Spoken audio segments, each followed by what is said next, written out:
Queridos, você está pronto aí? Vocês estão prontos para mais uma palavra de crescimento emocional para você? Chegou o melhor dia da semana, quinta-feira, dia da gente crescer, romper nossos limites, avançar. Eu tenho certeza absoluta que Deus vai fazer algo novo e poderoso nas nossas vidas hoje, amém? Dentro do mês de maio, nós estamos na Sara Nossa Terra, na campanha A Bênção da Família. Deus tem bênção para você. E por que é tão importante nós conversarmos, nós aprendermos, nós falarmos sobre a família? Por que é importante que a nossa família seja abençoada? Porque, como diz o nosso apóstolo querido, a família é o laboratório da nossa missão. É na família onde você é mais amado ou mais rejeitado. É mais suprido ou mais negligenciado. É mais desafiado ou mais super protegido? É na família. E a verdade é que todos nós temos pendências, temos questões que precisam ser trabalhadas. É impossível você chegar à fase adulta e não ter nenhuma questão com algum membro da sua família. Questão emocional, que muitas vezes passa, né? Ela reflete no espiritual. Domingo passado nós falamos sobre a paternidade. Então, quando você tem questões com seu pai natural, é muito fácil você transferir isso para Deus, que é o seu pai espiritual. Muitas pessoas têm dificuldade de lidar com a paternidade de Deus porque tiveram um pai ausente. E também acontece dentro da nossa família de nós termos problemas com o pai, com a mãe, com a sogra, com o sogro, né? Com irmãos. Quantos irmãos não se falam porque tem problemas, ficam anos e anos sem se relacionar por causa de uma coisa que aconteceu lá atrás. Então, Deus está te levando nessas semanas, nas próximas semanas, a partir de hoje, eu vou estar ministrando aqui no culto de crescimento emocional uma série de palavras falando sobre o que a Bíblia tem a nos ensinar sobre famílias disfuncionais. Bispa, o que é uma família disfuncional? Uma família disfuncional é uma família onde os papéis estão trocados. É uma família onde as coisas estão fora do lugar e por causa disso não funciona da maneira adequada. Exemplo prático disso, para te facilitar. Família disfuncional é uma família onde o filho, apesar de ser criança na idade, ele tem mais poder naquela família do que o pai e a mãe juntos.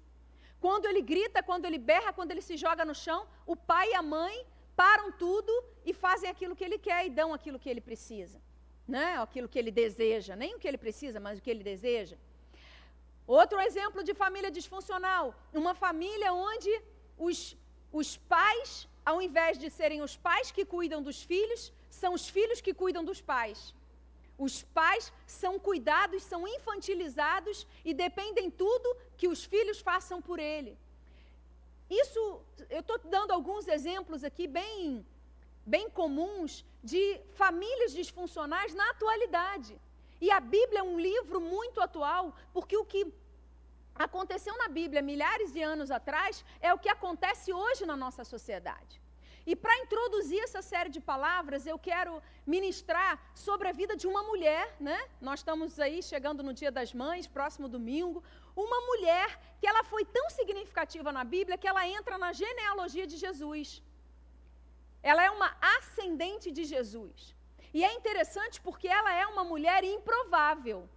Uma mulher que, assim como eu e você, tinha tudo para não dar certo na vida. Tinha várias justificativas para que as coisas na vida dela não funcionassem de uma maneira correta, de uma maneira satisfatória, de uma maneira feliz. Mas essa mulher tomou alguns posicionamentos dentro da família dela que fizeram com que não somente a bênção de Deus alcançasse aquela família, como ela fosse um instrumento para que essa bênção chegasse. Eu quero trazer uma palavra para você hoje. Você que está aí me escutando, pode ser pela primeira vez. Deixa eu te falar algo poderoso, querido. Em Deus, você pode ser uma bênção.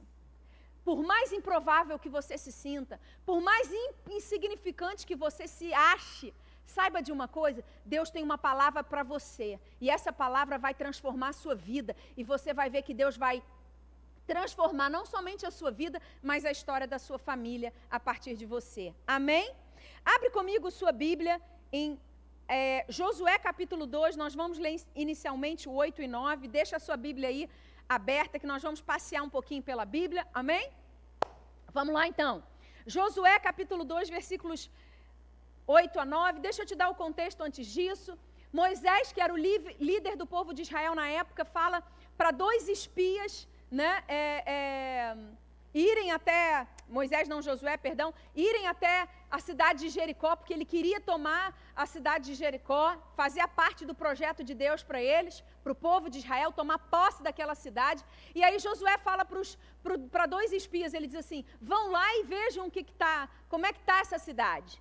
Vejam se a gente pode ir, se a vitória é nossa, me deem um relatório dessa cidade. E aqueles 2 espiões, chegam até a cidade de Jericó e entram na casa de Raabe, né?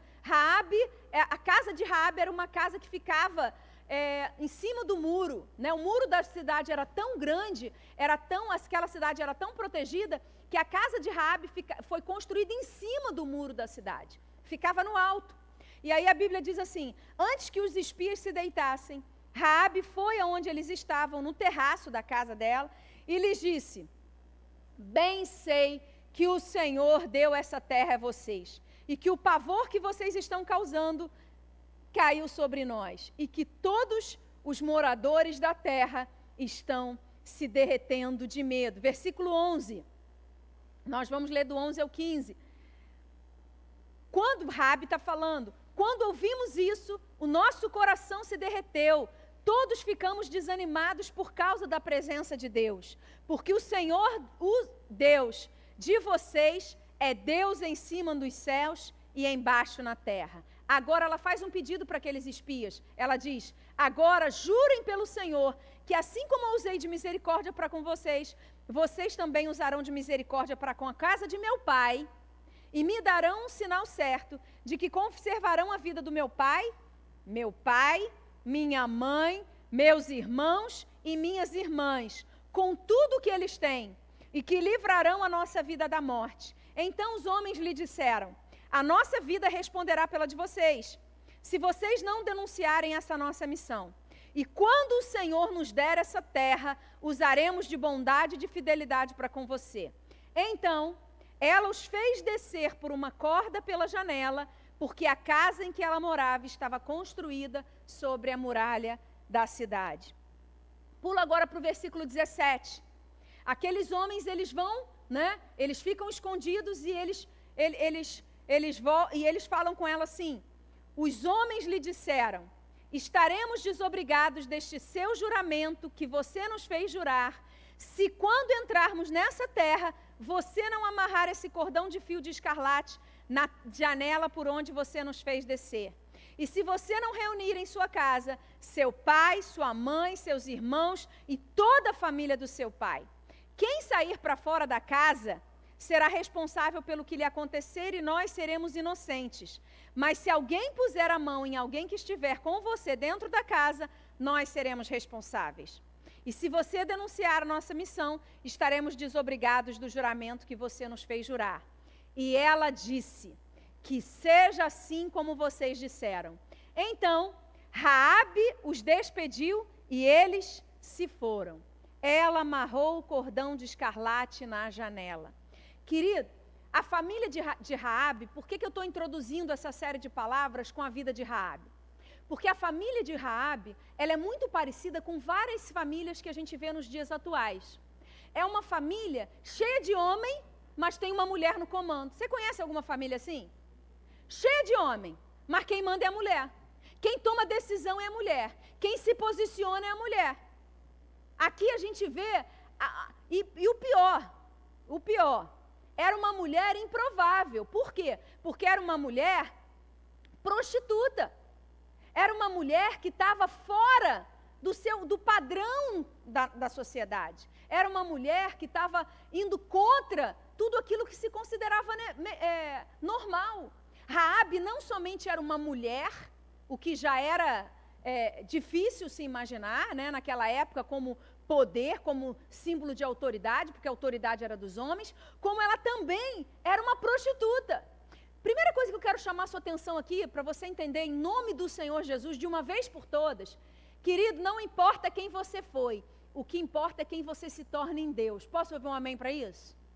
Você pode ter sido o que for, hoje você ainda possa estar numa condição que você se considera pecador, pecadora, que você se considera tão pecador que você não tem coragem de chegar na presença de Deus. Saiba de uma coisa, querido, a história de Raabe nos ensina que sempre há oportunidade de mudança para nós, e de crescimento, e de transformação, e de vida. Amém? Então eu quero trazer para vocês alguns pontos aqui, 3 pontos, sobre o posicionamento de Raabe dentro dessa família disfuncional. Dentro dessa configuração. Cadê os homens daquela família? Aonde estavam aqueles homens? Cadê o pai? Cadê os irmãos dela? Que teoricamente eram os responsáveis por cuidar daquela família. Não se fala deles na Bíblia. Mas se fala de uma mulher que resolveu tomar uma posição e que resolveu mudar o curso de uma história familiar. Deixa eu te falar uma coisa. Talvez você esteja na sua casa e você se olhe, você se acha muito jovem. Você olha para a sua família e você fala assim, quem sou eu diante desse tudo, de toda essa configuração? Quem sou eu? O que eu posso fazer aqui? Querido, deixa eu te dar uma palavra, é você que Deus vai falar. É com você que Deus está falando. É você que Deus vai usar. É você que vai ser um canal de bênção, porque você vai aprender com a vida de Raabe. Amém? Então, o primeiro ponto que eu quero trazer para você hoje aqui, e esse talvez seja muito importante para nós, né, entendermos isso, você não precisa ser perfeito para lutar pela sua família. Amém? Você não precisa ser perfeito. Você não precisa ter asas nas costas. Você não precisa deixar de errar para que você possa lutar, correr atrás na sua família, abençoar a sua família. Raabe era uma prostituta, querido, mas chegou um momento da vida dela que ela tomou uma posição e ela disse, eu vou fazer alguma coisa pela minha família, eu não vou ficar calada, eu vou fazer alguma coisa pela minha família. Ela não queria morrer, ela tinha uma decisão dentro dela de que ela iria lutar pela sua família. Interessante, querido, porque muitas vezes a gente desiste da nossa família, não é verdade?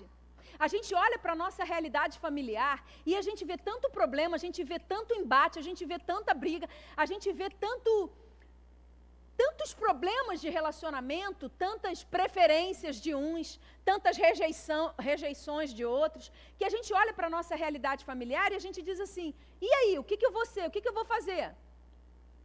Como é que eu vou dar conta disso aqui?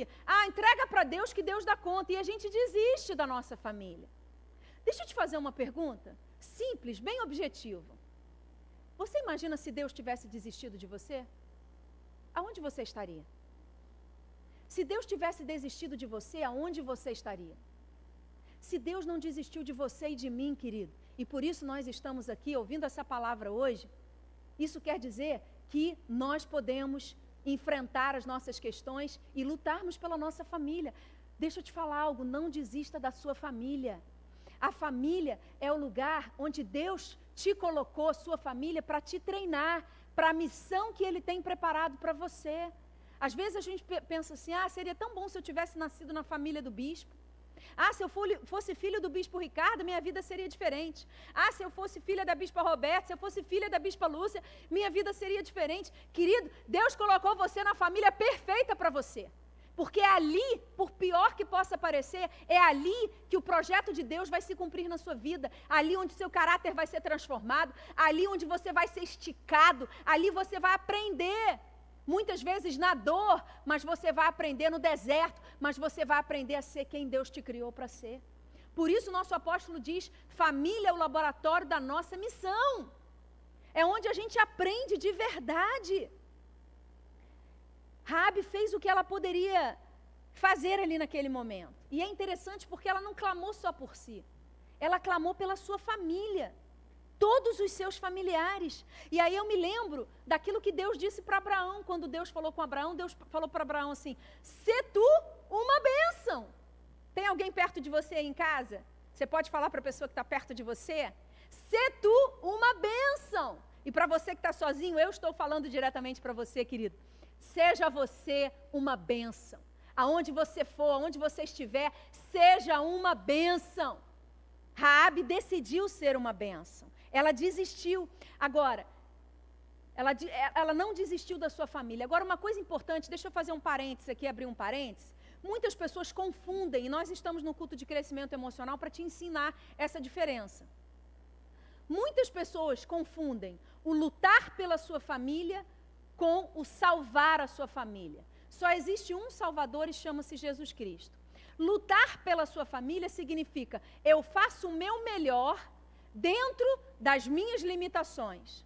Salvar a minha família significa eu deixo de viver, eu me sacrifico, eu me arrebento para que eles fiquem bem, para que eles sejam felizes, para que eles fiquem maravilhosamente. Essa, muitas vezes, é a causa de muitos casamentos destruídos. Essa é a causa de muitos pais que não conseguem liberar os seus filhos, porque dizem para os filhos assim, mas eu fiz tudo por você, mas eu entreguei a minha vida para você e agora?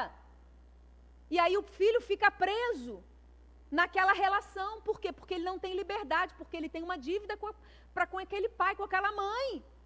Querido, quando você ajuda a sua família, quando você luta pela sua família, você faz aquilo que você pode fazer sem fazer o que os outros podem fazer. Amém ou não? Deu para você entender isso? Existe uma grande diferença. Quando eu ajudo os meus filhos, eu faço aquilo que cabe a mim fazer.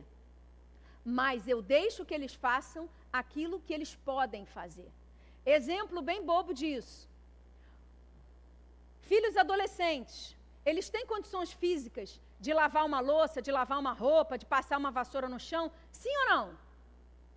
Tem. Se tem condição de ficar no WhatsApp, dormir de madrugada, ver, não é não? Fazer um monte de coisa, tem condição. Mas aí tem muitos pais que falam assim, mas ele não gosta. Mas coitadinho. Mas não pode. Porque ele é muito novo. E aí esses filhos viram homens e mulheres de 40, 50 anos que não sabem fazer absolutamente nada. Porque não foram treinados, não foram desafiados, porque tiveram pais que fizeram por eles. Deixa eu te falar uma coisa, querido, não faça pela sua família, faça para a sua família. Amém? Quando você faz pela sua família, você está fazendo no lugar deles. Agora, quando você faz para a sua família, você está fazendo o que cabe a você fazer no seu lugar, no seu posicionamento, na sua posição. Não deixe de ser um salvador. Não deixe a sua vida para ser um salvador. E aí eu me lembro do apóstolo Paulo, né? Apóstolo Paulo, ele diz o seguinte, sede meus imitadores assim como eu sou de Cristo. E aí você pode pensar assim, mas Paulo era perfeito? Paulo era um homem assim que não tinha defeitos, que não tinha limitações? Querido, pelo contrário. O apóstolo Paulo foi conhecido pelo temperamento colérico que ele tinha. Ele era brabo, ele era reto, ele era direto, ele não tinha meias palavras. Em algumas situações ele era até um pouco ogro na forma de falar. Mas, querido, ele diz, sede meus imitadores, sabe por quê? Porque ele entendia que ele não precisava ser perfeito para fazer a vontade de Deus. Todas as vezes que você deixa de fazer a vontade de Deus, deixa de testemunhar, deixa de pregar, porque você acha que você é pecador e aí você não tem autoridade, e aí você... E deixa eu te falar, vamos abrir o jogo aqui. Muitas vezes, eu não sei se isso aconteceu com você, comigo aconteceu. Depois que você se converte, as pessoas muitas vezes olham para você e falam assim, ué, mas agora você não é crente? E está fazendo isso?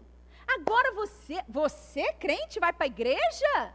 E está errando? E como você pode? Não! Ué, você agora não é santo? Deixa eu te dar se isso já aconteceu com você, deixa eu te dar uma dica, um segredo. Como responder a essas perguntas?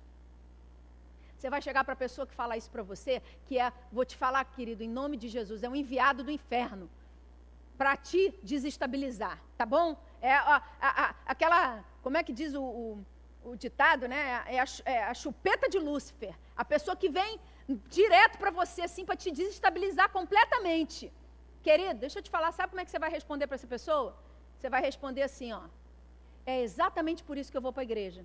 Porque o dia que eu for perfeito, Deus me leva para a glória. Enquanto isso, eu vou continuar errando. E graças a Deus, porque eu erro, e eu tenho um Deus que me perdoa, e a misericórdia dele se renova sobre a minha vida, todos os dias. Amém? Eu não sei se isso alegra você, mas para mim me alegra. Sabe por quê? Porque me dá a oportunidade, querido, de vencer.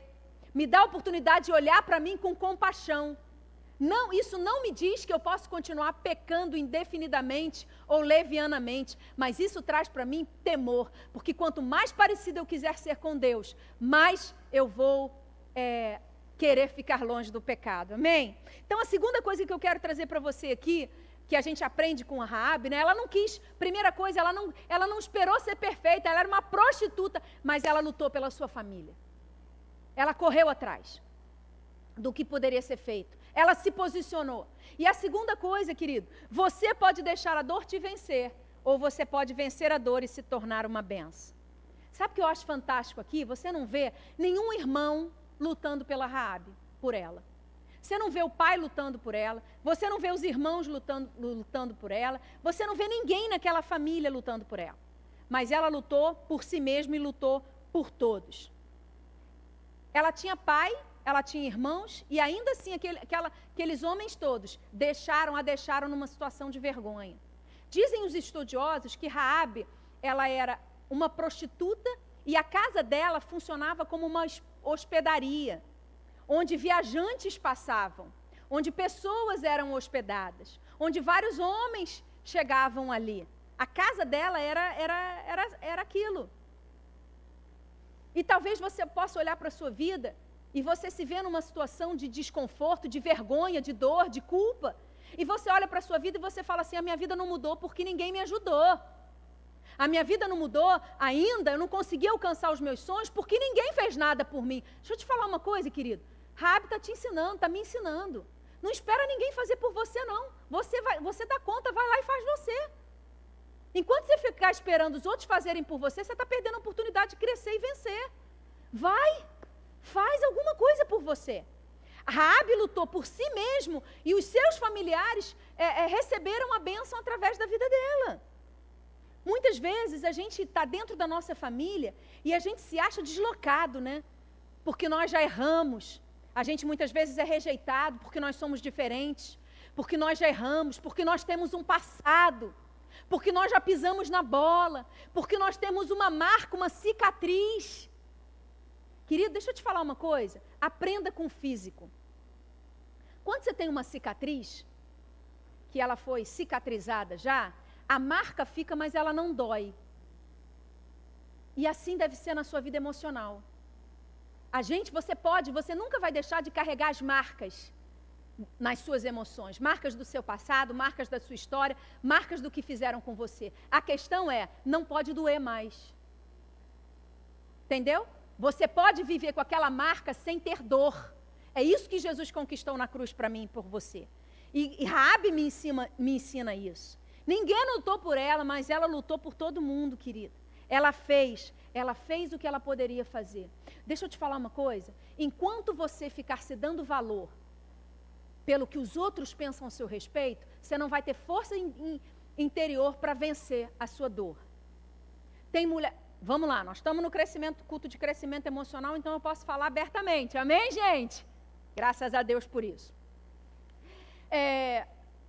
Tem mulher, em homenagem às mulheres aí, tem mulher que, diante de Deus, tem um valor tremendo. Então, vamos colocar em termos assim de quantitativos, tá? Para Deus, aquela mulher é 100, é 1000, é 1 milhão. Ela tem um valor inestimável. Não dá para negociar isso. Mas sabe como ela se apresenta no mundo? Sabe como que ela se apresenta para os homens? Sabe como que ela se apresenta para as amizades, para o relacionamento no trabalho? Como se ela valesse R$ 1,99. Ela não se valoriza. Todo mundo faz o que quer com ela. Todo mundo pisa. Todo mundo fala o que quer. Tudo que fazem com ela a abala de uma forma muito grande. E não só para as mulheres, não. Tem muito homem que está sendo criado, que Deus olha para ele e fala assim, é um pastor, vai ser um bispo, Que projeto que eu tenho para a vida dele? Vai ser um empresário, vai ser... Esse é o cara. Deus está olhando lá do céu, os anjos olhando, todo mundo na expectativa. Esse cara vai detonar. Esse é o cara do Rio de Janeiro. E aí esse homem é criado dentro da sua família como se fosse o filhinho da mamãe e ele não consegue fazer nada. Porque ele acha que ele é inseguro, ele é medroso, ele não dá conta de nada, ele acha que tudo vai dar errado na vida dele, e ele não consegue se relacionar, ele não consegue fazer nada. Por quê? Porque ele não vê valor nele. Ele se apresenta para o mundo como se ele valesse muito pouco. Não é isso que Deus tem para você. Deus me trouxe aqui para falar com você que está me ouvindo. Você tem valor. Tem uma canção antiga, Bispo Ricardo se lembra dessa canção, né? Que diz assim, era muito tempo atrás, que diz assim, você tem valor, o Espírito Santo se move em você. Você tem valor, o Espírito Santo se move em você. Amém, querido? Então você tem valor. A última coisa que eu quero trazer para você aqui, para a gente orar, é que você pode, né? Você vai ter ajuda, você tem ajuda e solução em Deus quando você o busca com fé e verdade. Isso eu aprendo com Raabe. Raabe morava em Jericó. Raabe não fazia parte do povo de Israel antes disso, mas a Bíblia diz que ela ouvia o que os visitantes, os viajantes que passavam lá por aquela cidade, ela ouvia o que eles falavam, e eu acho fantástico, querido, eu acho fantástico, porque ela diz assim, eu acho maravilhoso, ela diz assim, o seu Deus, ela fala para aqueles espias, o seu Deus é Deus acima dos céus e embaixo da terra. Oh, meu Deus, se tiver alguém perto de você, você pode virar para essa pessoa e falar, o seu Deus é Deus acima dos céus e embaixo da terra. Eu te falo isso. O seu Deus é Deus em cima nos céus e embaixo da terra. Querido, não tem ninguém maior do que Ele, não tem ninguém mais poderoso do que Ele. Ele é Deus, Deus é Deus. E eu te digo, deixa Deus ser Deus na sua vida. Deixa Deus tocar você. Querido, aquela mulher só tinha ouvido falar de Deus. Ela não tinha ainda a revelação de Deus, mas o ouvir de Deus, do que Deus estava fazendo com os povos inimigos, fez com que aquilo gerasse fé nela, e quando ela fala com aqueles espias, ela fala, eu sei que nós vamos perecer, eu sei que essa terra vai ser dada para vocês, eu sei que vocês vão ganhar, eu sei que vai todo mundo aqui morrer, mas por favor, poupa a minha vida, da minha casa e da minha família.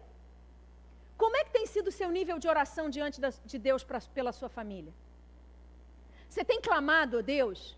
Você tem jejuado, você tem orado, você tem intercedido, você tem falado para Deus assim, Deus, por favor, nesse mês, é o terceiro mês da série, né, que nós estamos falando de Obed-Edom, terceiro mês da Arca de Deus na casa de Obed-Edom, terceiro mês da Arca de Deus sobre a nossa casa. Você tem dito isso? É esse mês que a minha bênção vai chegar sobre a minha família.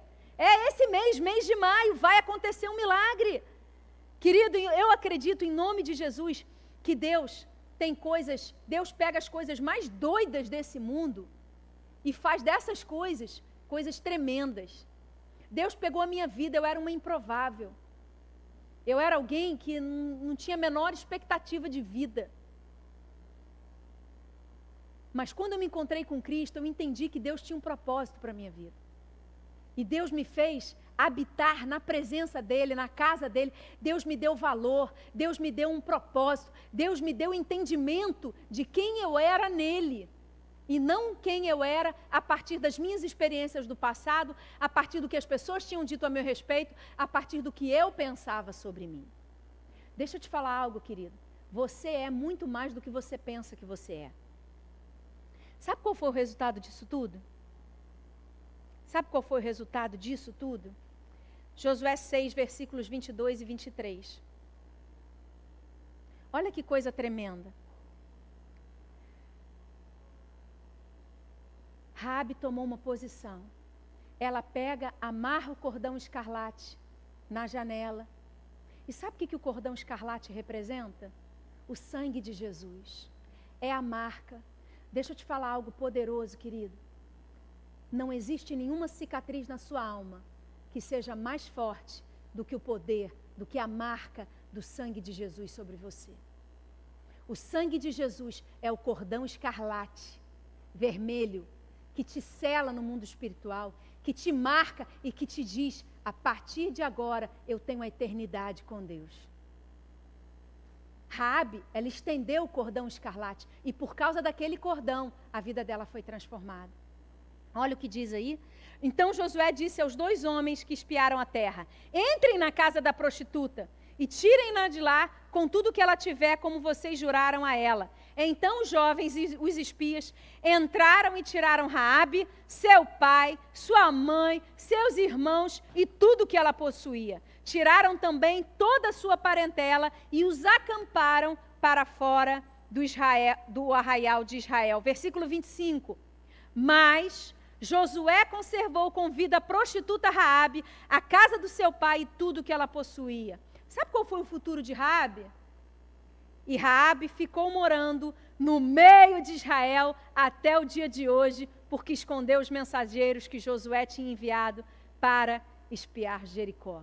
Uma prostituta passou a morar, passou a fazer parte do povo de Israel e se tornou o ascendente do nosso Senhor e Salvador, Jesus Cristo. O que isso ensina para mim e para você? Que uma família disfuncional pode se tornar uma família que deixa um legado nessa terra. Então, querido, ainda há esperança para a sua família. Ainda há esperança para a minha família. Vamos nos unir juntos. Vamos crer, vamos profetizar, vamos declarar e vamos testemunhar. Deus vai fazer maravilhas na sua vida. Você pode fechar os seus olhos, eu quero orar com você nessa noite. Pai, em nome de Jesus. Senhor, nós não pedimos para nascer na nossa família. Que forte isso, né, Pai? Se nós não pedimos para nascer na nossa família, e nós cremos que Tu és um Deus bom, o Senhor nos colocou no melhor lugar que nós poderíamos estar. E eu quero pedir pelos meus irmãos, que muitas vezes eles ficam brigando internamente, com as suas origens, de onde eles vêm, quem eles são. Muitas vezes eles até te culpam, Deus.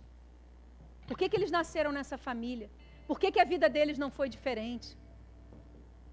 Porque ao invés de tanto amor como alguns recebem, eles receberam tanta rejeição, dor, abuso. Mas nessa noite eu quero te pedir, Senhor, que a unção, a revelação, discernimento venha sobre as nossas vidas. Que a gente possa entender que se o Senhor nos plantou naquele lugar, é ali que nós vamos prosperar. É ali que nós vamos ser bênção. Se Raabe pôde transformar a sua vida, e a família dela foi transformada por causa do seu posicionamento, nós tomamos posse dessa palavra. Nós queremos essa unção para as nossas vidas. Querida, onde você está, levanta a sua mão para o céu e fala comigo: eu quero essa unção para a minha vida. Eu quero ser como Raabe. Eu quero parar de me esconder nos outros. Eu quero parar de deixar as oportunidades passarem. Eu quero ser livre. Eu quero ser íntegro. Eu quero ser valoroso em Deus. Eu quero me posicionar. Eu quero crer. Senhor, em nome de Jesus, aumenta a fé daquele que tem pouca fé nessa noite. E que nós possamos nos posicionar, sabendo que Tu és poderoso e que a bênção que o Senhor tem para nossas vidas, ela vai alcançar toda a nossa casa. Eu profetizo sobre você nessa noite, querido, a bênção do Deus vivo e poderoso alcançando você, a sua casa e a sua família, em nome de Jesus. Amém.